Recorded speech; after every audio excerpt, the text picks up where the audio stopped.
Okay, Coach Kelly, we'll go straight to questions. Again, raise your hand distinctly so we can see. We'll start on the right side on the aisle.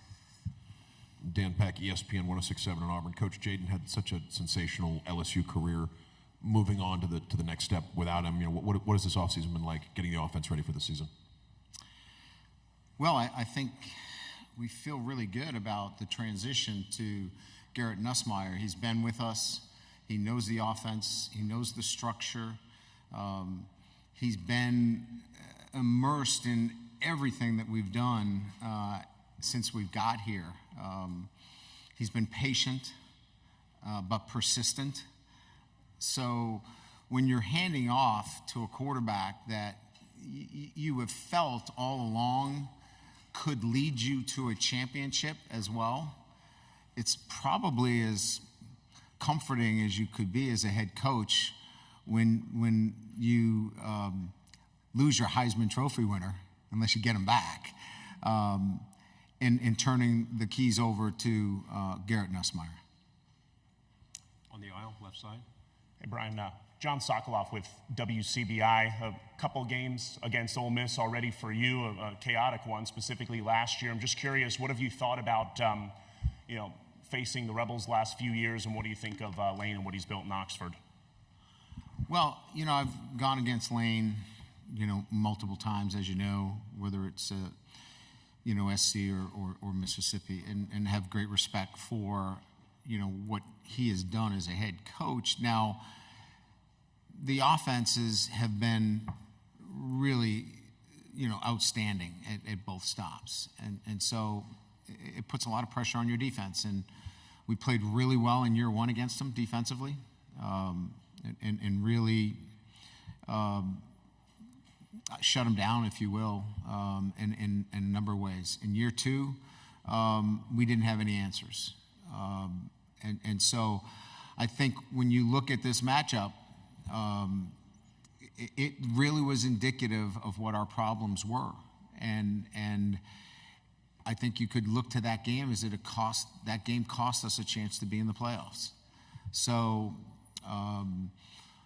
in many ways, the Mississippi game forced our hand in a lot of ways to really evaluate our defense and what we needed to do in the offseason.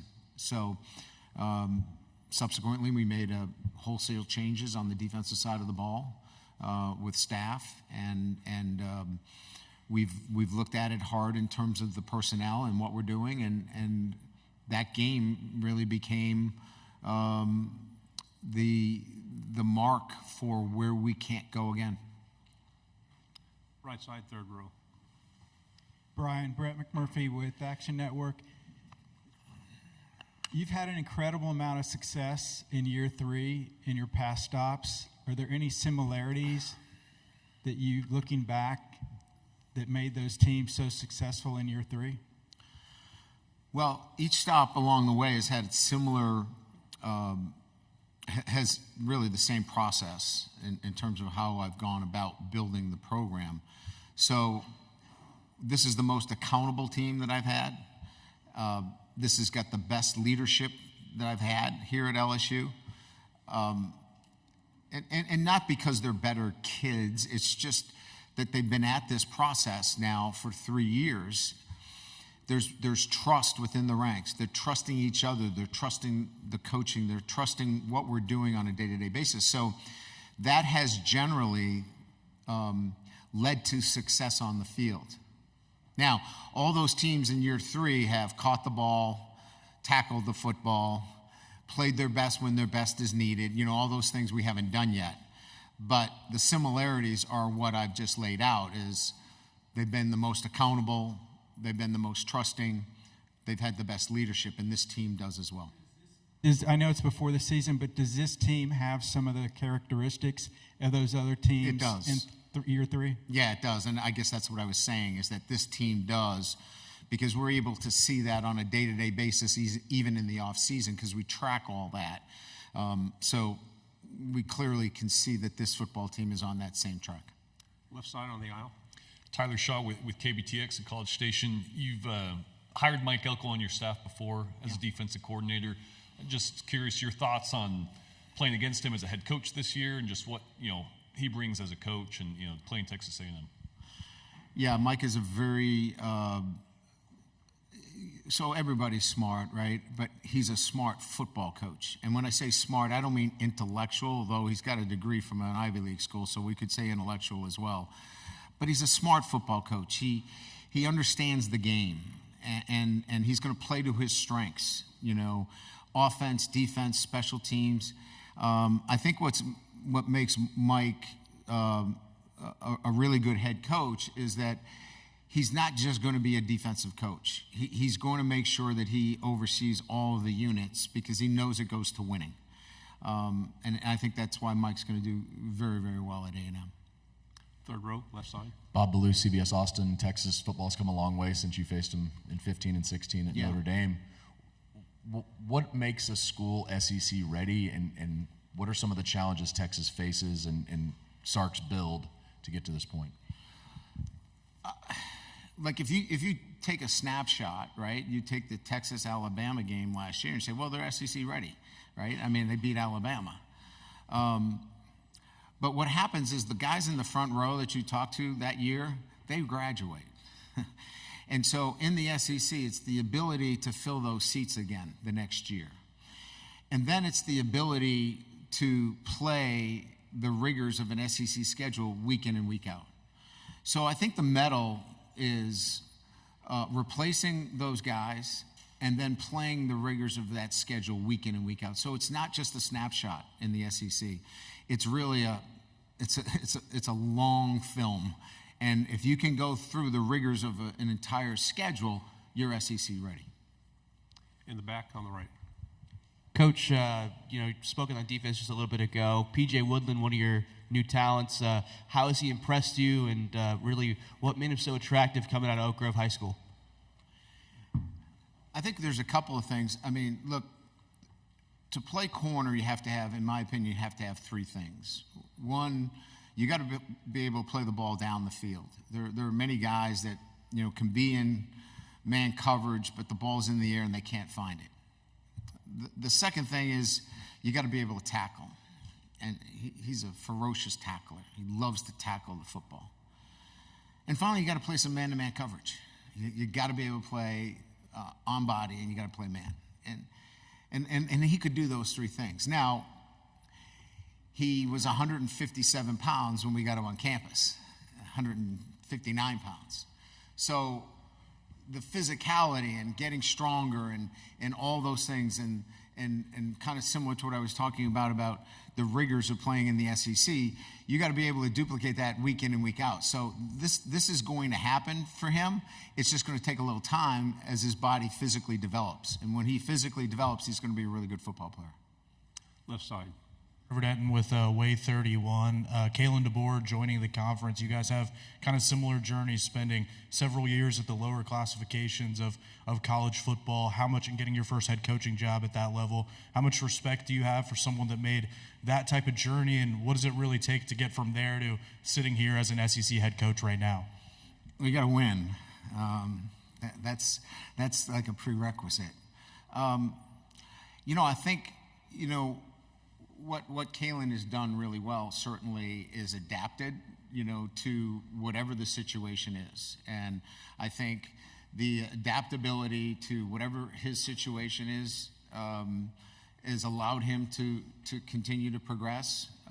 He's got a great offensive mind, but he's got and has built great relationships with his players. You can see that. You can see that there's a closeness that he's built. And look, at the end of the day, he's got to oversee an entire program. And so he's learned how to do the laundry. When you're at a small program, you got to know everything. You got to know, how the buses are managed. You got to know, how much money is going to be budgeted for the smallest of items. And when you know all those jobs, it's easier to hire the right people. And so he surrounded himself with good people. Second row. Coach Corey LeBounty, WNSP 105.5 in Mobile, Alabama, having a chance in your non-conference schedule to play the South Alabama Jaguars, led by Baton Rouge native Major Applewhite. Talk about that challenge in your non-conference. They're a challenging football team, and Major obviously I have a great deal of respect for what he's accomplished. He's innovative on the offensive side of the ball. He's an accomplished head coach. He'll have his football team ready. That will be one of those games where, after you schedule it, you're like, could we have done something different here? It's going to be a challenging game where we'll have to be very well prepared to go against innovative offensive structure, and they've recruited well because of their defensive head coach and that was there. They had some really good defensive talent, so it'll be a challenging football game. On the aisle in the back. Coach Reese Van Haften, WATE in Knoxville. How hard is it to lose a guy like Lance Hurd, who was a top recruit, and you probably put a lot of effort into recruiting him?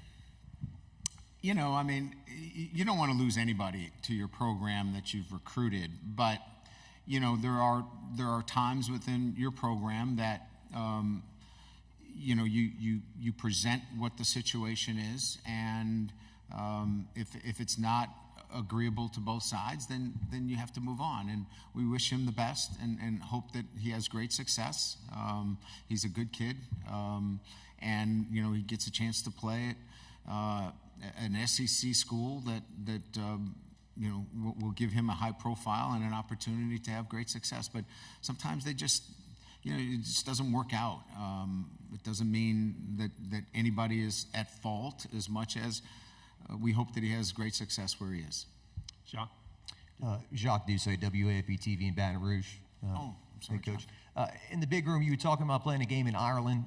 I know you've got some games with Clemson coming up, right? So when do you think that would fit? Do you have any idea what year and any idea on who you'd like to play in a game like that? Well, if we could cancel South Alabama and maybe go to Ireland. No, I'm kidding. Look, I would think anything that happens, relative to a international game, we'll have to make some adjustments in the schedule.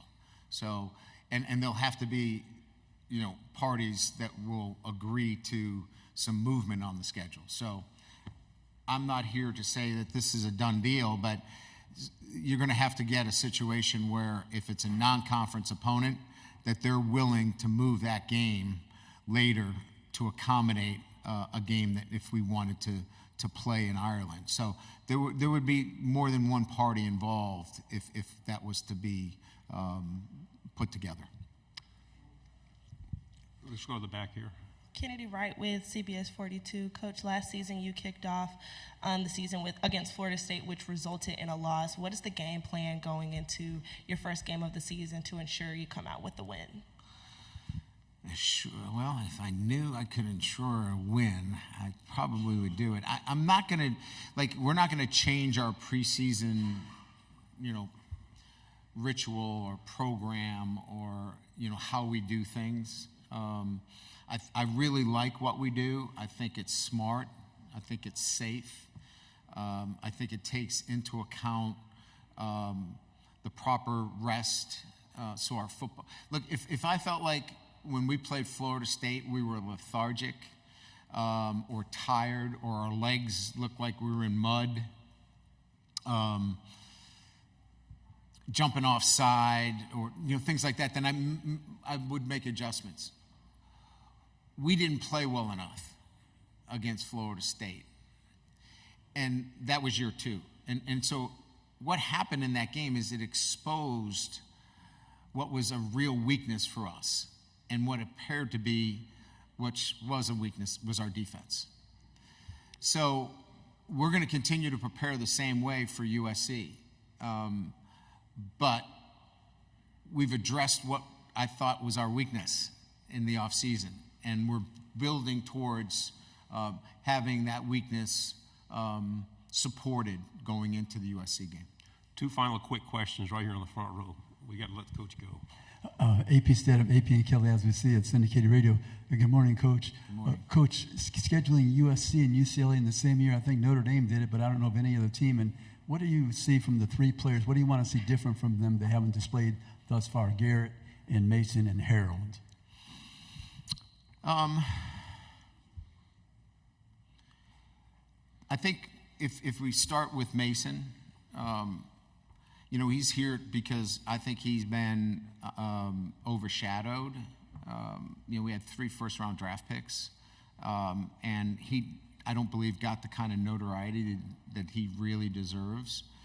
So I don't know that there's a lot, but I think he's going to be a focus of our offense. And so I think you'll be able to see his ability to inline block, his ability to be spread out and catch the football and really make an impact within our offense. So I don't know that there's more he can do. He's been a great leader for us off the field. Harold Perkins is going to be in a role that allows him to play from tackle to tackle, which he did not play in the box for us. He played outside the box for us last year. He played on the edge of our defense. So you had a choice to run away from him. You had a choice to scheme him. He's going to play in the middle of our defense. And then we'll be able to move him around in situational times. 3rd down, you know, we can move him around. So I think we're going to ask him to do that, and I think he feels really good about that. Garrett Nussmeier is going to be our starting quarterback, so he's going to go from holding a clipboard to, you know, being the guy. And I'm really excited about that. So, and he's been a great leader for us. He's been truly somebody that has held everybody accountable. Do you feel like you're being overlooked this year? I don't know that from my perspective that I spend much time thinking about expectations, being overlooked, underlooked.